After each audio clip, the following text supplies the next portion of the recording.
Greetings and bienvenue, midnight crew. Thank you for returning to this broadcast, and welcome to new viewers joining us for the first time. If you like a video, then feel free to subscribe. So I'll share my story of ghosty stuff in Hawaii. I can't greentext, am shit at it, so bear with me. We went to Hawaii after my dad died and again after my grandfather died. One time I picked up a brochure to go on a ghost adventure, and thought, cool. Ghosts.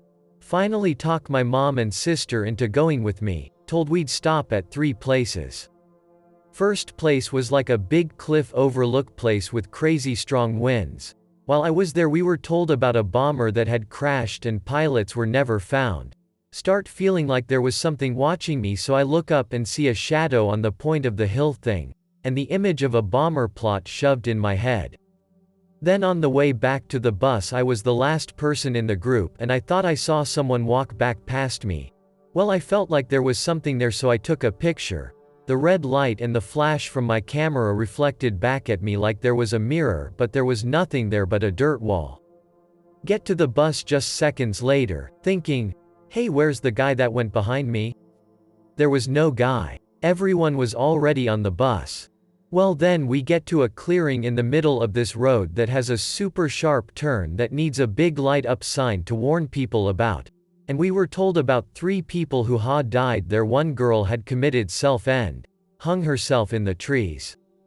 Guide said people would see nooses in the trees sometimes a face in the center of a circle, etc. Another girl was murdered by a football player at the time. He took her up there, wanted to get lucky. Girl didn't want to, wouldn't stop talking, and the football guy was trying to get her to shut up, and grabbed her jump rope. She brought it around for good luck, and tried to get it around her mouth to shut her up, and ended up strangling her.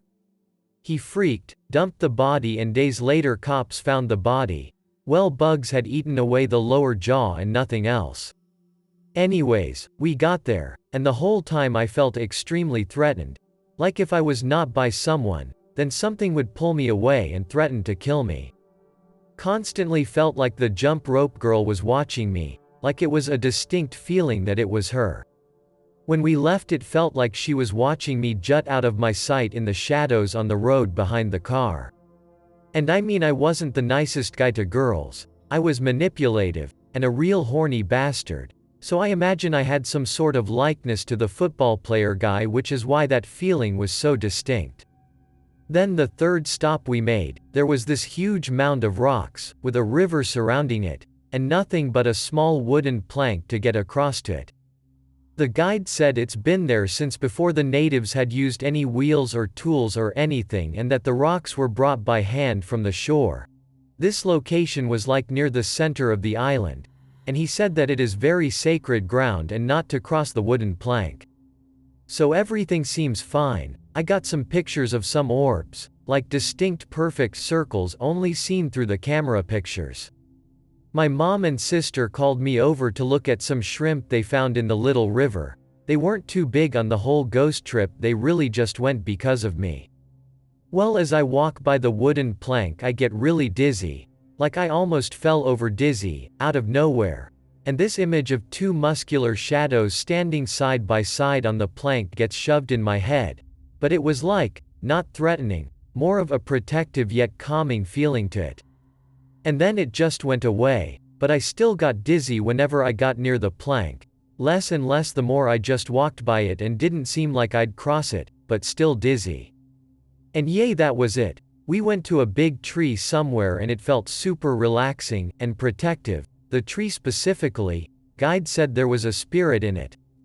Went to a Chinese graveyard and was told an oak was planted on some sort of portal. One tree, big oval-shaped, torched the inside of this tree like it looked like several trees, but it was one big tree with a big oval shape singed through the center of it, big enough for a full-grown man to walk through. That felt relaxing and protective too. We have an old legend here that's true, in that a group of ghosts called the Night Marchers take a body every couple nights and parade him around the island as a final farewell for the family. In the old days of long ago, The night marchers were a good thing. It's how you got to see Grandma. There are 2 rules to them. You do not look at them unless you are family or have a family member that has night marched that can intercede for you and take the blame because it is a holy event. And you do not stop the fucking procession ever. Ever. Like I said, it used to be a wonderful thing, and night marchers even marched hapas.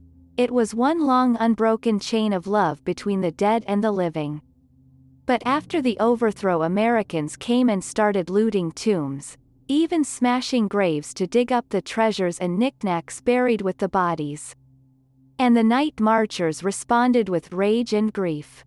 Nowadays, to look on a night marcher without being a son of the islands is to invite death, and idiot tourists still do it to this day. Breaking into the old cliffside tombs and stealing shit for an Instagram photo, or camping out and waiting for the smoky blue torches and drums you can see from the shore way up in the mountains. We tell the locals the ghosts will leave you alone if you get naked, cry and piss yourself. They find it funny and sad and sit around cracking jokes at your expense until the dread kapunas catch up to the scouts and whip them along. Sometimes they'll even be so offended they'll try to detour so the funeral isn't a total train wreck. The oddest part is how documented ours is, though. In 2012 there was a security cam video that was making its rounds that showed a cleaning lady in a local hotel here hearing the drums and ignoring it. You can see a white mist flow through the entire hotel and her looking confused and walking around it and through it. She had died by the morning from an aortic rupture, so the family sued the company and said they didn't take enough precautions to reroute a night marcher's path, and even had the testimonials of night security guards who said they would always see strings of lights out in the ridge and hear music and thought they were tourists, hunters or teenagers screwing around in the mountains. Apparently the old native Hawaiian ones had warned management not to dig up a large patch of tea plants planted during the plantation era because they are used as boundary markers between the living and the dead, so they don't bother each other, and management had turned them into tennis courts.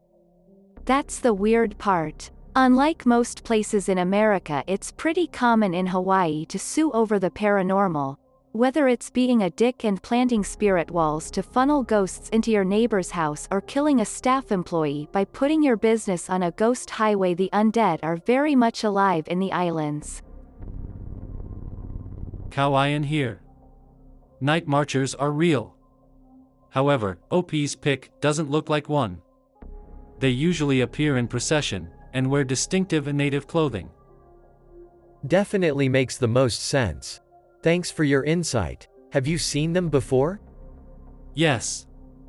I saw them after I made a sacrifice to Cain of an item, not a life.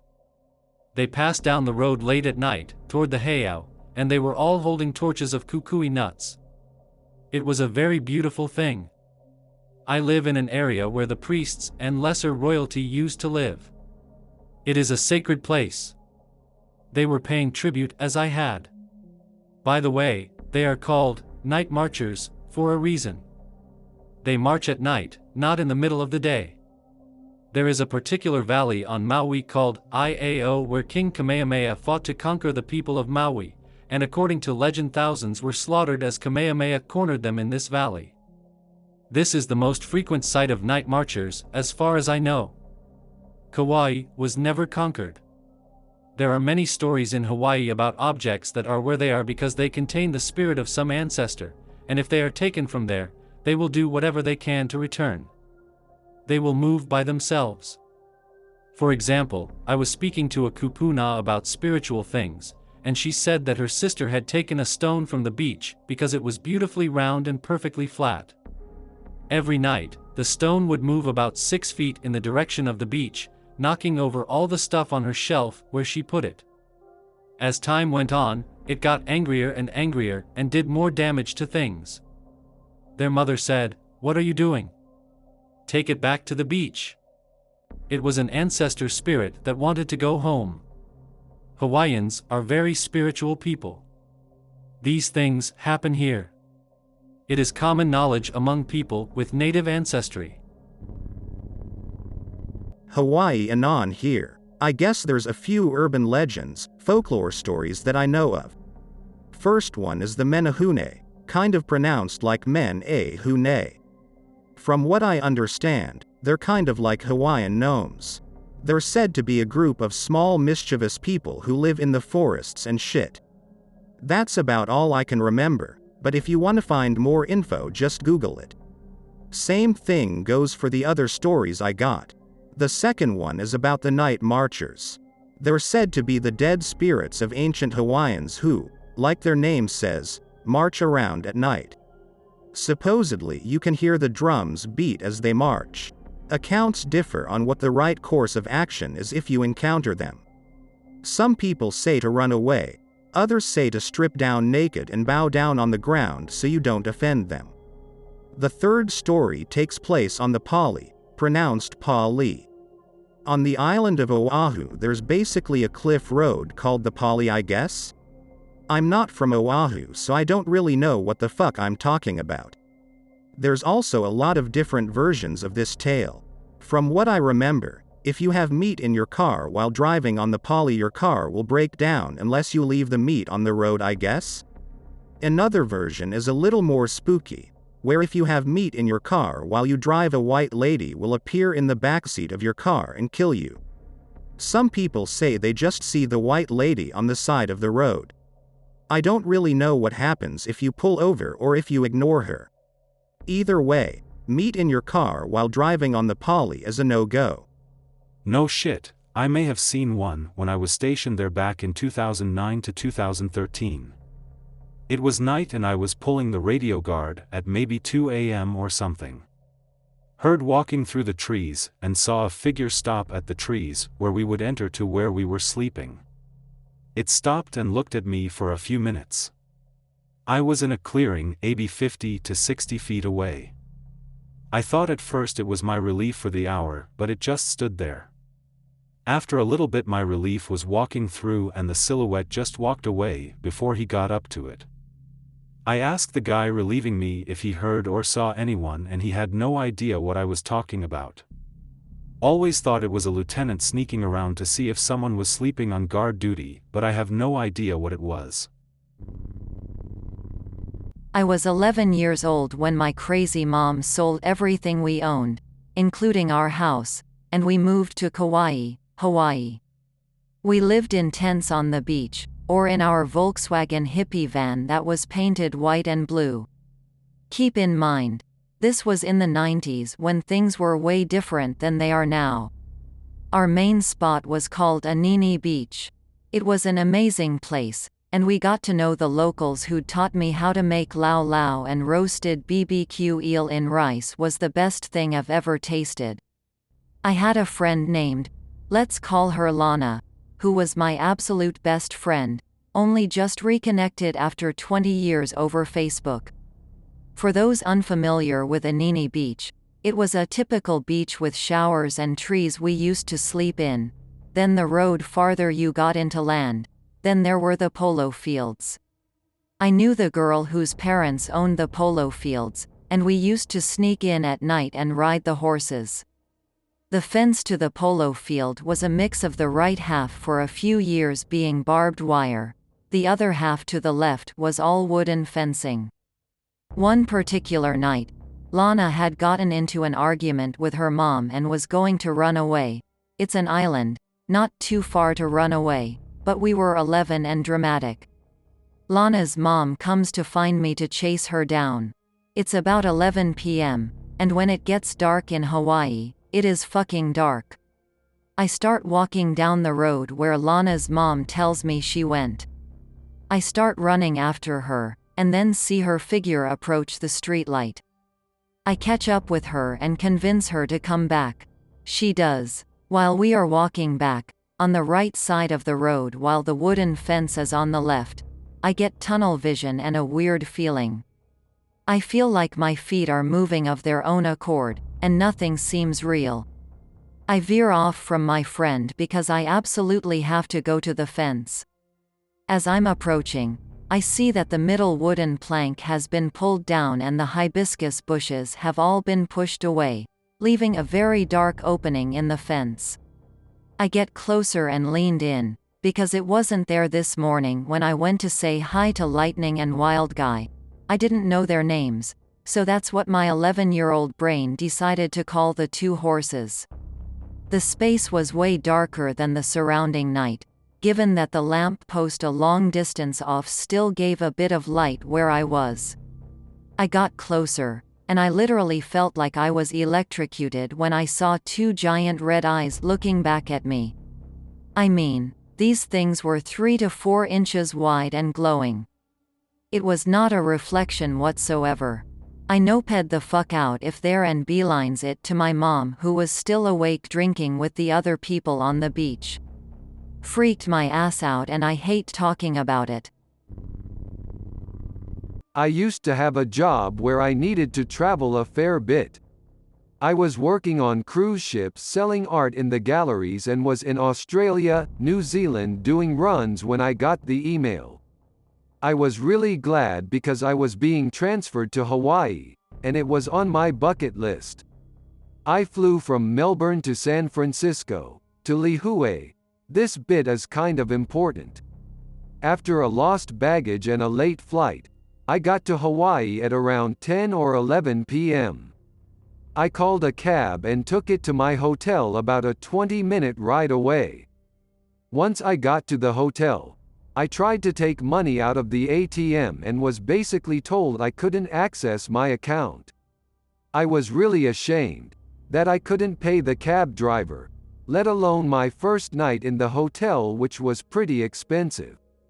So I told the hotel clerk I would head to a nearby McDonald's to get some Wi-Fi and try call my bank back home. The clerk told me not to go because it's Lihue, and I didn't understand what she meant by that. After walking over 2 hours to the McDonald's to find the McDonald's closed for servicing, I was stuck in Meth Head Central. One was an older woman who followed me for a couple of blocks asking for change. Told her I didn't have anything to spare and said that's all right. I wrote it off, too tired to keep up with what she was really saying, until I heard her mumble, "You know, I can tell when people are lying when I touch my hair," and noticed she was yanking on her bangs. Increased my pace, and I decided to walk to the airport to use their payphone because it was closer than going back to the hotel. The Lihue meth addict then said, "I can also tell when people have knives on them. Now, I didn't carry a knife on me. I'm from Canada. So guns and knives are really only openly carried up north when you go hunting." This made me nervous around her. She was one lone meth head, probably weighed 80 pounds, but I could see others skittering in between buildings like cockroaches. What she said next was what made me bolt. She stopped, looked up at me and asked, how could I have her papers? I didn't want anything to do with her. My phone was dying and I wasn't going to take a second to double check if I was going in the right direction. I just took off running towards skylights in the distance and hoped it would be the airport. Thankfully it was, and I finally made the call back home to Canada. My bank suspended my account because I had used my card at a San Francisco vending machine after flying from Noumea to Melbourne to San Fran to Lihue. They said they would sort it out, but it could take a few hours. Anything was better than nothing. So I started to make the walk back to the hotel, taking back around the town center to avoid the meth addicts. Eventually I got back onto the main highway, but it was so dark. Nothing out of the ordinary so far besides the odd wild chicken, or piglet that darted out of the brush. I got used to it. Here is where things get strange. I decided to stop and take a break on the side of the road. I knew I was about a half an hour away from the hotel after walking for about 2 or 3 hours, so I was glad to see the home stretch. I only knew where I was because I remembered a creek that ran parallel to the road. It went down to a ditch and rose up slightly on the other side into what was maybe a sugar cane field. Tall stalks like corn. That's when I saw it. I didn't know what it was at the time, but its eyes were reflective like an animal, and in my head I thought, oh great, another pig. But this pig would have had to be enormous because the eyes were above my own line of sight by at least 2 feet, and I'm 6'2". I didn't stop running. I didn't survive the crackheads of Lihue just to be pulverized by some cryptid on vacation. I made it back to the hotel, drenched from the late-night rain in Hawaii. It was warm, but by the time I got back it was almost 4 a.m., and the adrenaline wore off. The night clerk, an elderly old lady, could tell I was shaken up. Gave me a towel, and she brought me a few granola bars and an apple after I told her the whole story. But I left out a bit about the sunny Sasquatch because I wasn't 100% sure if I really saw what I saw. Anyways, she booked me into a room, and let me have a bed to sleep in that night, as I promised to her by the time I woke up my bank account issues would be resolved. The next day went about normally. I did some shopping after waking up, still exhausted and jet-lagged, but it was good to sleep. I was still used to being awake at night after spending 3 months in New Zealand on a different time zone, so I would often find myself up late at night, working on projects, going for a cigarette, or getting some snacks from the front desk. I chatted more with the lady who offered me the towel. Her name was Cina. She was nearly 80 years old and one of the most incredible people I've ever met. She told me I remind her a lot of her own son, who just went to Australia, and she would have been worried for him in the same situation. Plans change and my stay gets extended for 3 more days in Hawaiian paradise.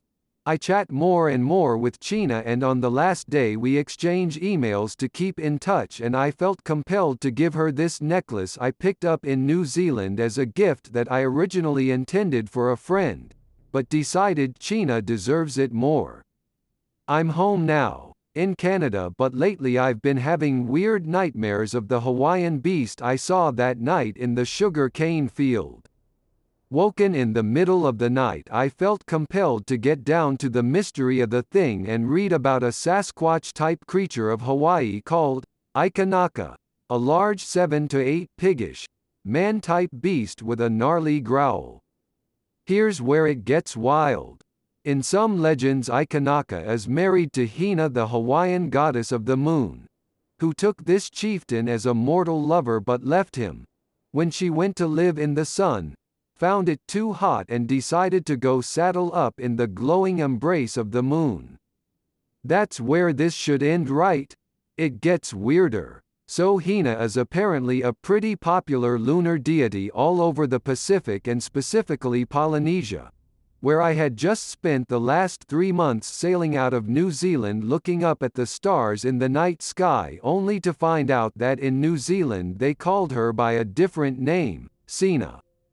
Now, I'm not saying I was visited by an avatar of this Hawaiian moon goddess or anything whack like that. I just think the synchronicity of the entire adventure was too spooky and almost unbelievable. This is the first time I've told anyone this entire story. Not even my closest friends know what happened that night in Kauai, and it'll probably stay that way for fear of being labeled paranoid or sleep deprived. I know it's a long read, but for the people who stuck it out, thanks for listening. It's good to finally get this off my chest. Here's a nice story from my uncle, who wasn't a bullshitter.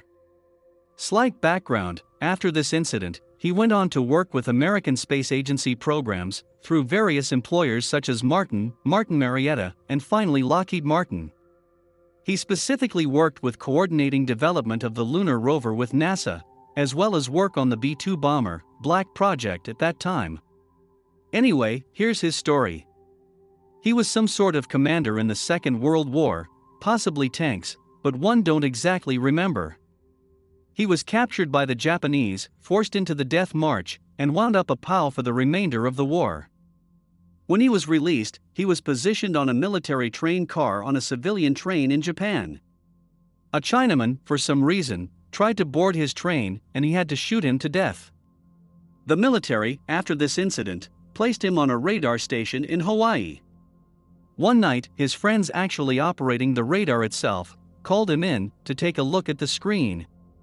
It had multiple radar returns on it jumping all over the place, hundreds of miles in seconds or less. He said they sat there and watched for a few hours, until about 2 or 3 a.m., and then some government officials barged into the room, confiscated the tapes, and were sworn to secrecy. Parents have had a house in Hawaii for 20+ years. In the middle of fucking nowhere. All you normies probably think Hawaii is all jungle and beaches.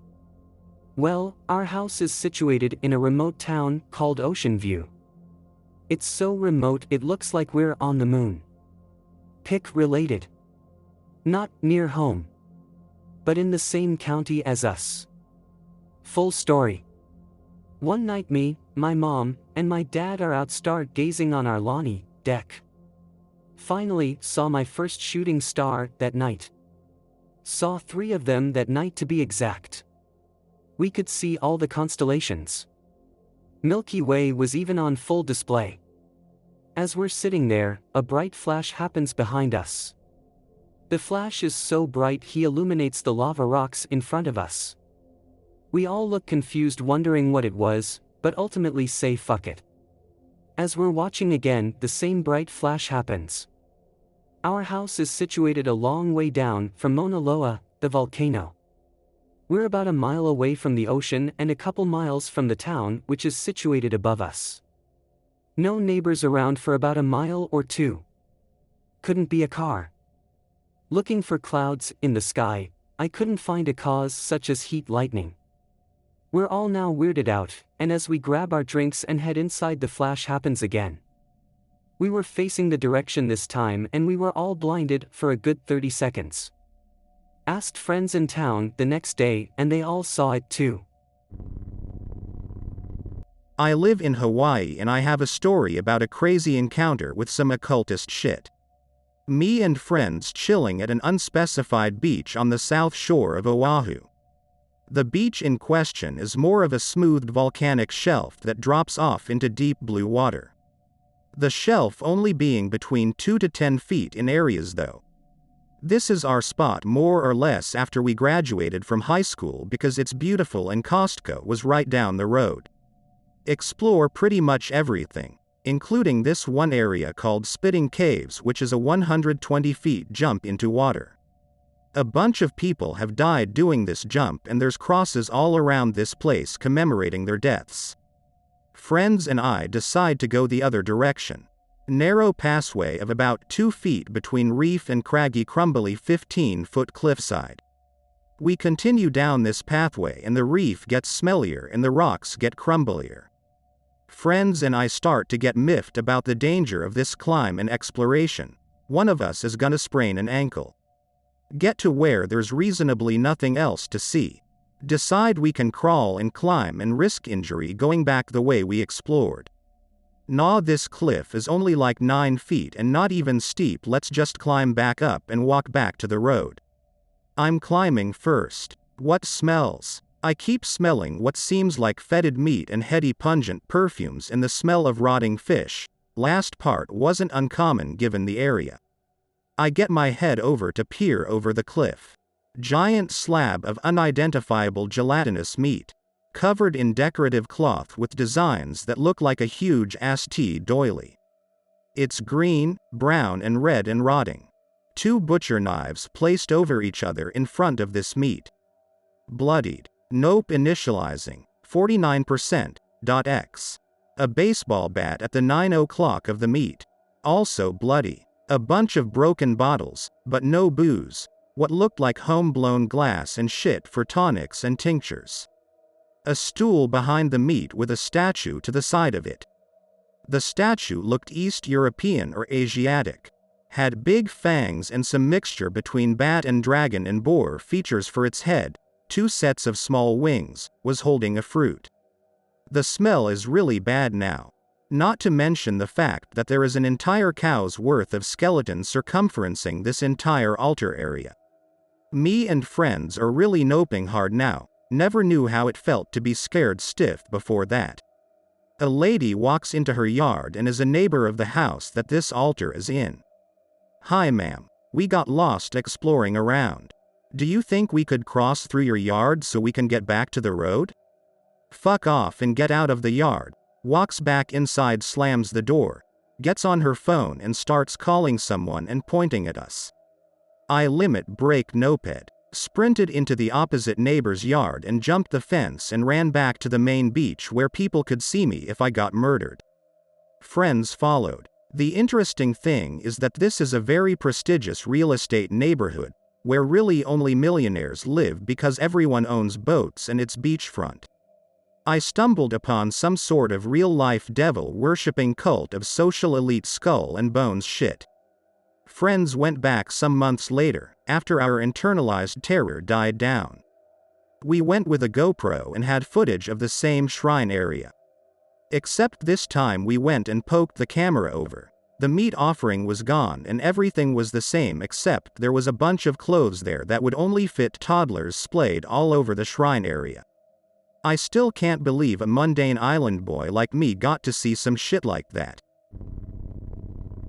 Okay, so I heard this from someone who was told by someone else who it happened to, so I don't know for sure if it's the truth or not, but it was an interesting story, so I will post it anyway.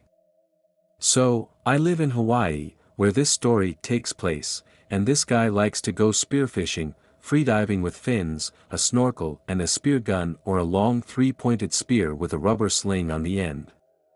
The Hawaiian Islands are basically a mountain range underwater, and like a mountain range there are cliffs, valleys, gorges, gradual drop-offs, etc. The big islands are taller than Everest if you measure them from the seafloor. One day he went out on a dive, and was swimming out deeper to where there are bigger fish, the color of the ocean slowly turning a deeper and darker blue. Looking for fish and scouting the area, he gets to a sudden drop-off that goes very deep into the ocean, an underwater cliff. He then proceeds to swim off over the edge to see what's under the rim of the cliff, possibly some dinner. He spots what looks like the trunk of a large tree under the edge of the cliff, but it's hard to make out what it is exactly. Just floats there for a little while checking out the cliff and his surroundings. The tree trunk moves inside the rocks in a slithering motion. He realizes that it has to be a giant eel, its body is about as tall as he is in height, hard to tell from the distance, and it's impossible to tell how long the damn thing is coiled up in the rocks. Hoping it hasn't seen him, he doesn't wait to find out. Swims back to the shore like his life depended on it. Makes it back to shore. Never go spear fishing again. Alright. On Wednesday morning I woke up with this strange red hand mark along the side of my torso. The hand was smaller than mine, and bigger than anyone else's in the house. In other words, it didn't match anyone I know. It was a full forearm that started from my back. It's fucking creepy as shit. Haven't been able to sleep. Anyone with experience in this shit know what it is. In 5th grade 1 moved to Lahaina, Maui. The first 3 years were normal. In 8th grade we bought a house. The land was near the beach on what used to be a pig farm several decades ago. The first night while eating dinner we all heard a tapping on the window. "It's just a gecko," said my dad. The next day I went to the backyard. It was very small and next to a main road. It had a cyclone fence surrounded by shrubbery. I began to feel incredibly uncomfortable and ran inside. I began to notice the corner of the house near this yard started to feel very uncomfortable as well. I was the only person who slept upstairs, and my room was directly above this portion of the house. Everything was fine for the first couple weeks, with the exception of the strange aura in the back corner of the home. The tapping on the window continued while we would be eating dinner, also coming from the back corner of the house. Things began to get real weird, real fast. My family was gone one night and I stayed home, playing guitar in my room. I went downstairs to eat. When I came back, my TV and my radio were both on static channels. I freaked the fuck out and demanded to sleep on the couch that night. My parents said no. I would take my dogs out to use the bathroom every night before bed. My house was on stilts surrounded by lattice due to it being in a tidal zone. My dogs grew more and more wary, eventually barking towards the bottom of the house and trying to get under it every night. One night I was brushing my teeth.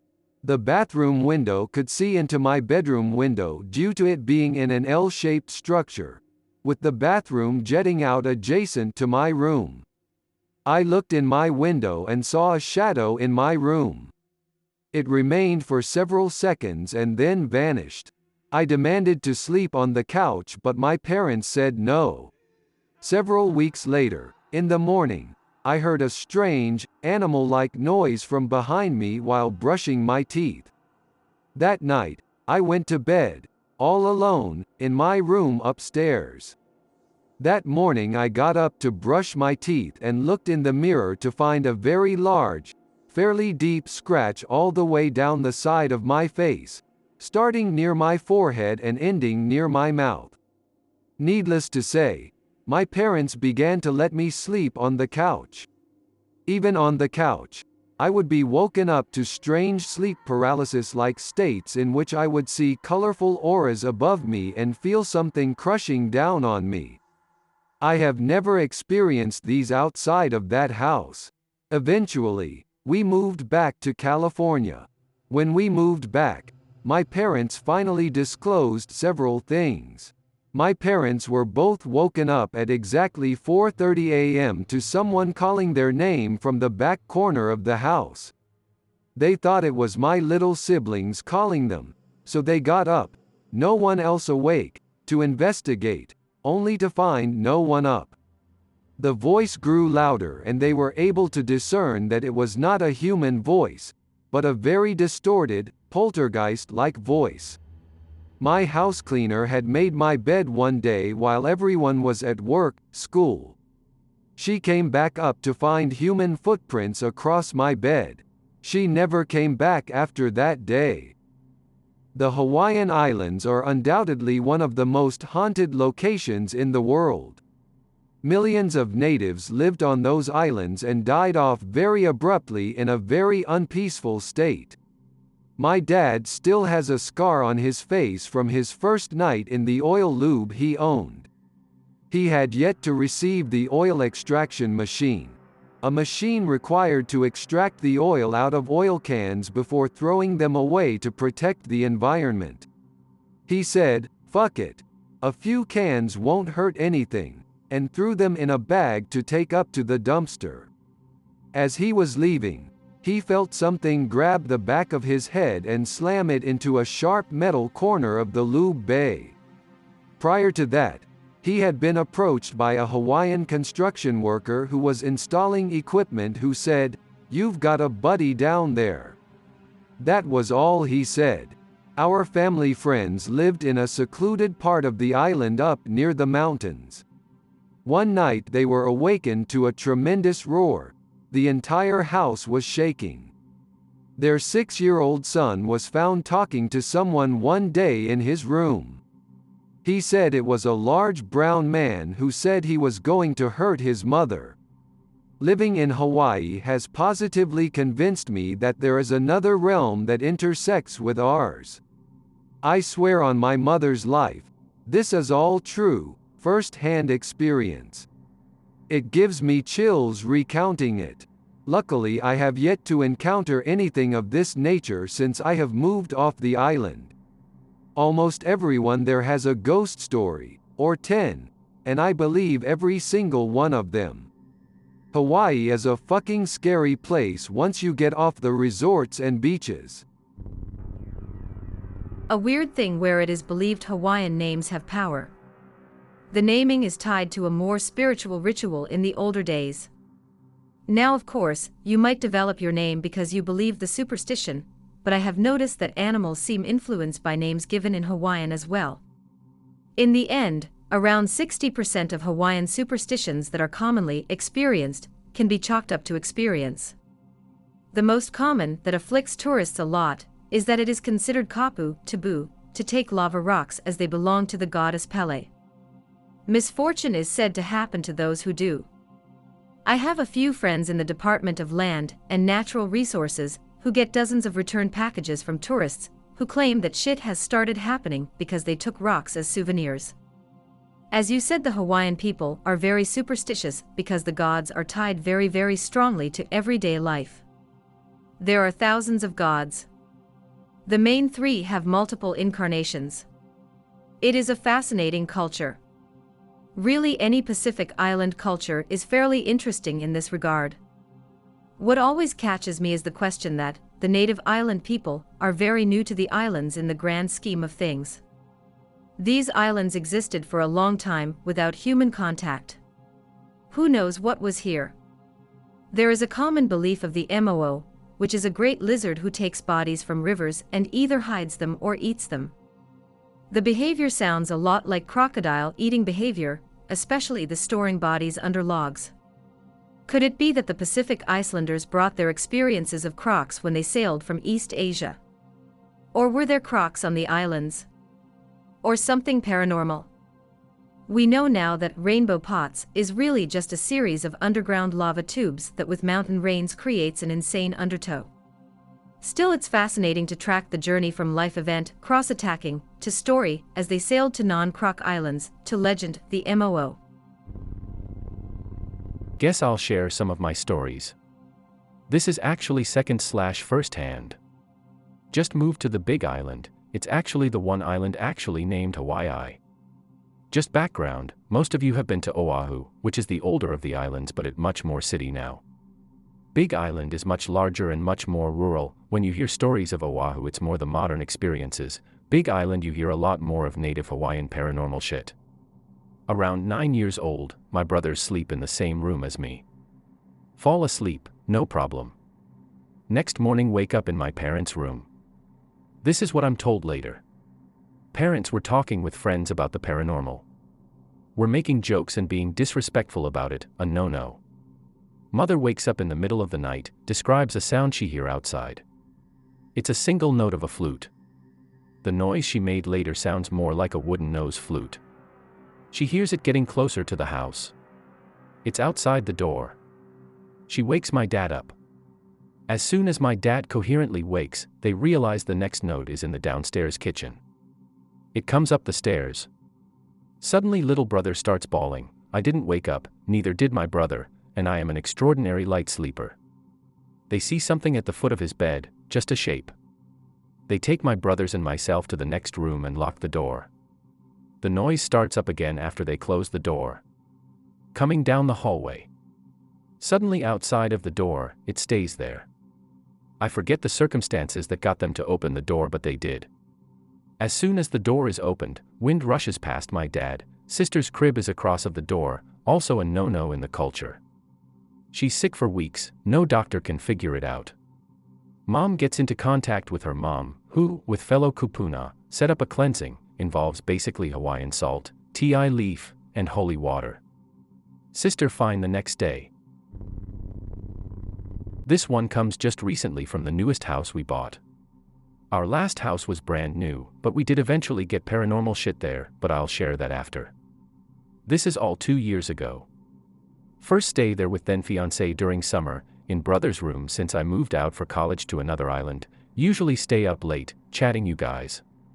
Hear footsteps crunching outside. Ignore it at first, we have a few dogs. Hear it again, realize that this shit is way too loud to be the dogs. Look outside. Nothing. So that's it for me, I heard it very often. I came back later by myself, engagement went to shit because this one happened to be exactly the type of girl/v/ warns me about. It's even louder. Swear I see a shape outside at night. Start sleeping with blinds. That's it for me, now shit gets fucked from here. Parents are fighting, they do often. Mom locks herself in room, falls asleep with TV on. Wakes up, TV is off. Turns it back on. Turns off again. Thinks dad is doing it, he claims he's not, my dad is a troll but he can't lie about it for shit. Later she's on back patio. Sees someone walk past our water tank. Thinks it's my dad. He comes from around the corner on the other side of house. So of course this has been happening for a while, but we don't tell anyone. Brother, whose room I used when I was staying there, tells my mom one day that he's scared to sleep in his room. He's 18, and a tough as nails SOB. Tells her he's been seeing stuff in his closet so he started sleeping with it closed. One night he wakes up, and the closet is open. He gets up to close it. Something jumps and pins him to the bed. He's screaming but no one hears him. Then it disappears. Dad sleeps there without knowing about this story, another fight. Next day says to bless the house and won't elaborate. Some backstory on my dad, he seems the most skeptical, but for him, it's just his way of dealing with it.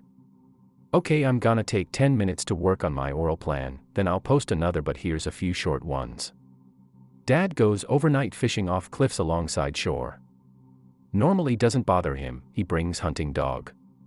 One night Razor, the dog, my brother was 9 when he named it, won't leave his side and is whimpering. It's not a pig because the crazy fucking dog attacks boars on his own, he was a grabber. Dad hears noises and rustling in the bushes round him. Nopes the fuck home. Another. Dad fishing with my Uncle James, Hannah uncle. They're talking story, shooting the shit. Loud ass scream comes from over cliff. Context, these cliffs people die a lot. You fall, especially at night. You are fucked. Though I'm told whales on the surface make similar sounds, so take off that what you will. Next story I'll share is about this cave my dad went to with his buddies when fucked up. Up in the mountains, 4 fellow 808 friends on Big Island, around Rainbow Falls. There's an abandoned nursery, it was burned I believe, that's overgrown, behind an old hospital that's been turned into some type of business building. The hospital itself is hardly filled with anyone. Supposedly, you can hear babies cry when you go there at night. Bro tells me how he and his Hannah bro went there one night, and found a CD, played it, and there was nursery rhymes but a weird noise in the background. Admit it could honestly be just the damage to it. We all go one night, summer after senior year, after drinking and shit. All too chicken shit to walk down, you have to walk all the way past the hospital and go through bush to get there. Make sure to stop at 7 to 11 before we go home, belief that you always stop at a place before you go home so that any spirits following you don't follow you home. Go there next day. I'm paranoid about cops but we all sneak in, it's not really sneaking, but still it was trespassing. Place is eerie, hole in floors, some old Disney posters on wall. Get a weird feeling there, like something is about to happen. I think at the time it means we're gonna get busted by the popo. Go home after. My room was the old laundry room, so my room is fairly isolated. We closed off our garage. Notice something every night in front of the mirror down the hallway of my room. Start sleeping with door closed, radio, and the brightest blue light it had, on, see shadow under my door. A week later, my mom is cooking and we hear a huge crash. Heavy glass jar somehow fell off the fridge. It was in the middle of the fucking top, because I just had looked for something up there the day before. My dad mentions that he's been seeing shit in the house and feeling uneasy for the past few weeks. Mention going to babies cry. He calls me a dumbass for bringing shit home. I've always felt safe in the house. It was brand new. After I went, for a month or so, I felt really uneasy. I was probably the most uncomfortable at babies cry, so probably the most susceptible to being latched onto. But anyways, I normally would have said that I was just paranoid and seeing shit because I was expecting to, but my dad did as well. Okay, I'll be back in a few minutes, only got one more dialogue to translate. At the house that I mentioned above, not the one my brother got attacked at. So this house is on a street, it's hard to describe. It's a neighborhood, not really a suburbs, but set up similar, with a lot of wilderness between roads etc. At night it's quiet, and dark, not ST lights, as shit.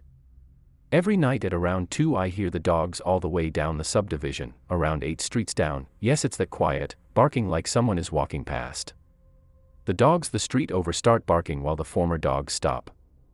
It continues like this all the way down to my street. If you don't understand because of my shitty writing, basically the dogs are barking at something walking from the beginning of the back road of the sub. Div to my street is what it sounds like because they all start barking in succession. It starts coming down our road, with the people at the end of our street's dogs barking, then my neighbor, then mine, then my other neighbor. It goes up the hill 4 houses up from mine. Goes no further. Later, mention it to my dad, he says he's noticed it too. Joke we should stay up and watch for it.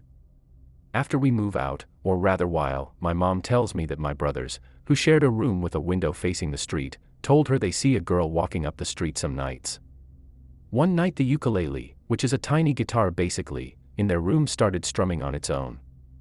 I don't know if the strumming is related, but I vaguely remember my brother saying that he thought the girl saw him watching her. Be around 13. Dad is Mr. fucking Aloha, makes friends with everyone. Makes friends with Uncle David, who is a crazy straight native Kanak Maoli Hawaiian fuck. Seriously, the first time my friends came to my New Year's Eve party, this dude swung 3 50,000 firecracker chains and won 100,000 around his head until he passed out from smoke inhalation. I guess it's fair to mention my parents and friends are young, I'm 22, they're 40. One night, David tells my dad and my other uncle that they should go check out a cave he heard about. It's the next subdivision over, which is considerably more wilderness than my own, it's dirt road, and there are much larger spaces of forest between houses. Abandoned lot, they go down into the cave. I'm still unclear how my dad described it, but knowing the island it's a bit of a vertical climb most likely. They walk in, and the air gets cold. Dad says he starts hearing wind blowing past his ears. As they get deeper he realizes they're fucking words. I've never asked him in what language, I will when I see him, but I'll get to that later. At the end of the tunnel, or as far as they went, there are a pair of huge metal doors, around 6 inches thick. Torn off the wall, might have been just corroded off. The whispering gets worse. Something makes my dad nope the fuck out of there. His 2 friends are behind him. My dad is a fairly dark man, not black, but more brown than any Latino, and he was pale as shit when he came home, and sober as fuck. Hey, race a short one. B11. The end of the street isn't developed yet, all forest. One day me and my brothers went back towards the end of the street, we played tag in the bushes a lot. Notice a horrible smell. We spread out, because fucking 10-year-olds suck at horror movie situations. I find a horse corpse, just the head and parts of leg, nothing else, badly decomposed. What the flying fuck? Call friends. Tell my parents. We watch it for a while, it decomposes. One day the corpse just disappears. To this day I have no fucking idea why it was there. That place is pretty forested but there is no ranch for miles. Also, when I was 13, playing paintball in the forest, decided to not take the trails, and cut through the bush, at a jog, stupid fucking idea, better woodsman than me have fallen through a 50-foot lava tube because there's a weed that grows from the bottom to the top. Run right into a fucking shanty town. No one round.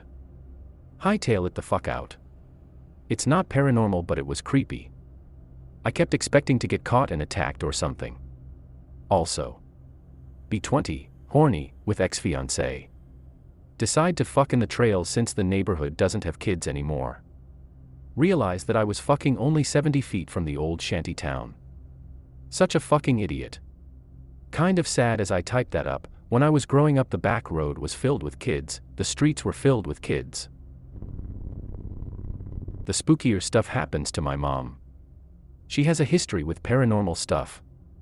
I'm a little hesitant to put them down because, whereas most of my experiences are the gray line of could be explained, could not be, hers, and my dad's childhood stories as well, are not. I'll tell you guys about their experiences with Ouija boards. Mom's story. Mom is a typical rebellious 80s teen. Skipped school, is into a cult, not goth or anything though, more the stereotypical sassy aggressive Latina. Her and her friends make their own board, set up candles. They put it out in general. First spirit is said to be a little boy. She gave me a name but I forgot what it was. They asked him how he died, he said from the plague, and gave a date, which was from the correct time period. My mom is book dumb with history, so keep that in mind. They talk with something else suddenly, the movements became much more violent and forceful. It's something like a Latin name. Starts spelling my mom's name, says it wants her. Her friend starts screaming. One of the boys is bleeding from the nose heavily. Then the candles all go out. They all haul us out of there. From this point began the shitstorm that was my mom's preteen years. I'll expand on it later. It's a long one, and will probably be my last story of the night. Dad. Older sister is similar to my mom. She attempts to contact the devil. Dad says one day, the spirit therewith says shit where he has enough. He tosses the board into the sea. He lived right on the beach. Thing is there the next day in a cooler. Tossing it. Again it's back on the table. Finally had to burn it, and he swears he heard a scream. Before I get into my mom's story, I'll mention a funny one. Dad's old house had its back across a tennis court.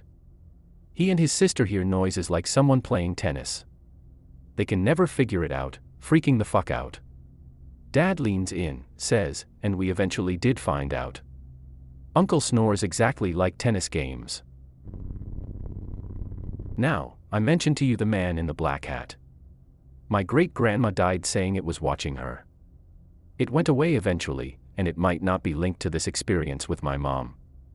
First story to set up my mom's history. She's 6 to 8. Her uncle, auntie, grandma find her outside, staring into the gully behind their house.